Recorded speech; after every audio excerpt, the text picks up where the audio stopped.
ఏముందిలే ఒక చిన్న పరిచయమే కదా, ఏమున్నది ఒక చిన్న ఫ్రెండ్షిప్పే కదా, నాకు తెలిసిన వాడే కదా, మా క్లాస్మేటే కదా, మా బ్యాచ్మేటే కదా, ఆత్మీయుడే కదా, ఆత్మీయురాలే కదా, కలిసి సేవ చేస్తున్నాం కదా, కలిసి ఉద్యోగం చేస్తున్నాం కదా, ఒకే అపార్ట్మెంట్లో ఉంటున్నాం కదా, పరిచయం ఉన్నవాళ్లే కదా, పక్కింటి వాళ్లే కదా.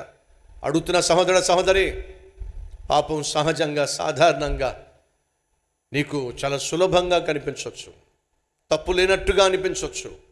కానీ మెల్లగా అది నీలోకి జొరబడి నిన్ను సంపూర్ణంగా స్వాధీనపరుచుకుంటుంది. పాపమట నీ తలుపు తడుతుందట, అపరిచితునిగా ఏమీ ఎరగనట్టుగా వచ్చి తలుపు తడుతుందట. నువ్వు తలుపు తీసి రాణిస్తే ఒక స్నేహితునిగా లోపలికి వస్తుందట. లోపలికి వచ్చి చక్కగా సోఫాలో కూర్చొని యజమానిగా నీ మీద పెత్తనము చేస్తుందట.